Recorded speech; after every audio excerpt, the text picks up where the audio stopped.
Atëherë e pam që sot për të 90-ën herë me radhë dështoj formimi i komisionit i cili e mundson votimin e fshet, dhe kjo për arsyen sepse partitë opozitare në kuvend po refuzojnë të marrin pjesë në votim, që do të thotë për 90-ën herë radhazi po bëjnë shkelje të kushtetutës duke mos marrë pjesë në votim në procedurën kur jemi në konstituim të kuvendit, ndërkohë që lëvizja vetëvendosje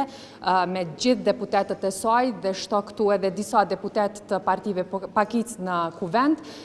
për të 90-ën herë radhazi janë këtu për të votuar, sepse jemi të interesuar që ky komision të formohet dhe ta shfrytëzojmë edhe një të drejtë që na jepet me akt vendimin e gjykatës kushtetuese të gushtit të 2014-s, pra shfrytëzimi i procedurës së votimit me votim të fshet. Po e shohim pra edhe një herë tjetër që qëllimi i partive opozitare nuk është zgjidhja, është vazhdimi i blokadës që ata vetë kanë krijuar qysh në fillim të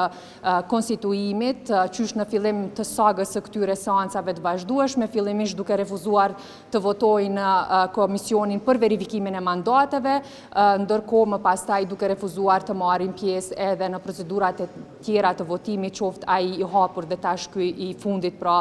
duke bllokuar madje edhe krijimin e komisionit për të mundsuar këtë votim. Ndërkohë që kemi parë që vazhdueshëm ka deklarata të ndryshme, kujtojmë statusin e kryetarit LDK-s datës 8 prill, kur thotë që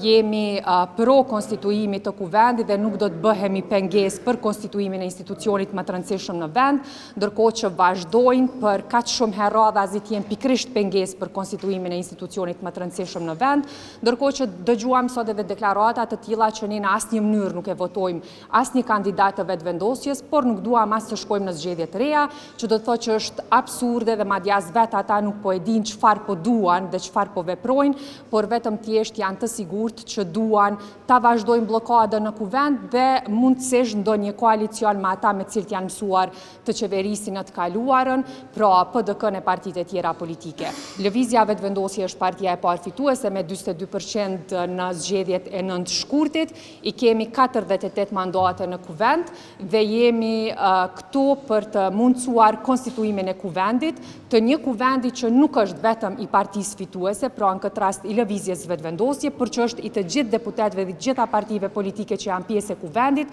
dhe këtu përgjegjës janë të gjithë dhe të gjithë duhet të tregojnë gatishmërinë e tyre që kuvendi të konstituohet sa më parë. Pra një gjë të tillë nuk po e shohim, prandaj po vazhdon bllokada për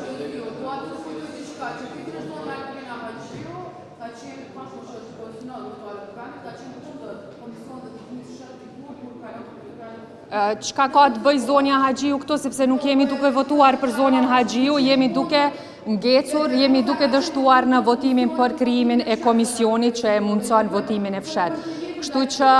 nëse nxjerrni paralele të tilla, nuk keni nevojë të na i rikujtoni. Nëse doni të rikujtoni, analizojeni pak më mirë. Kosova në një kohë tjetër ka pas 6 muaj të plota pa qeveri, kështu që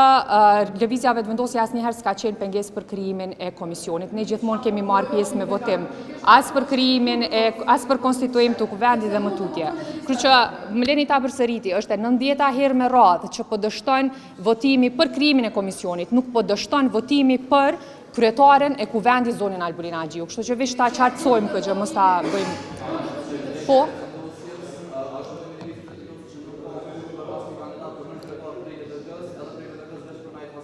Është ndremi joni që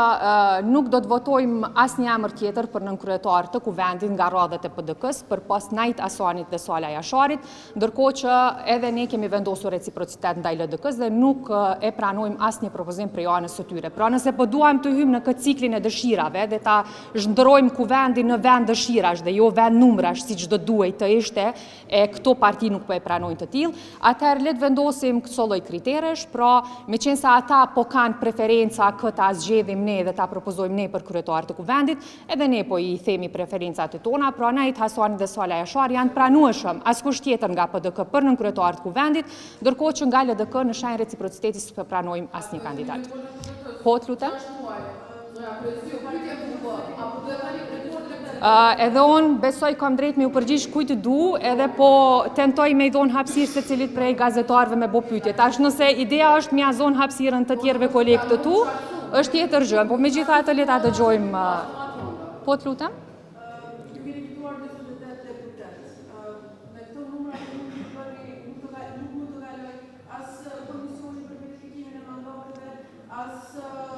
Kandidatja e Polina Gjiberman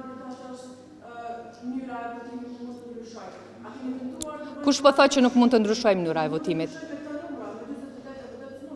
Shiko, ne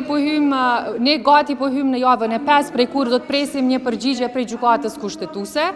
lidhur me 2 kërkesa që tashmë janë në gjykatë dhe po presin trajtim, dhe njëra prej tyre është kërkesa e lëvizjes vetëvendosje lidhur me manipulimin e votave të mërgatës, dhe tjetra është kërkesa e një numri të deputetëve lidhur pikërisht me votimin e fshetë. Kështu që ne po bazohemi në një akt vendim të nxjerrë po nga gjykata kushtetuese në një situatë që ishte krijuar kohë më parë në Kosovë. Pra, nuk kemi duke ndryshuar formën e votimit, ne jemi tek krijimi i komisionit, i kemi 48 numra, dhe edhe po t'i kishim 80 mandate si vetëvendosje, prap kuvendi, kryesia nuk do t'i takonte vetëm lëvizjes vetëvendosje. Prap do t'kishte me qenë e përbashkët, vetëvendosje dhe partitë e tjera cilat kanë pjesëmarrje në kryesit kuvendit. Pra, mos të presin këta deputet, cilët për kaq shumë me herë radhazi kanë ardhur në kuvend dhe madje s'kanë ngri dorën fare për të votuar, që kuvendit konstituohet vetëm prej lëvizjes vetëvendosje, sepse është i të gjithëve dhe secili prej neve ka përgjegjësinë për ta konstituar kuvendin. Faleminderit shumë.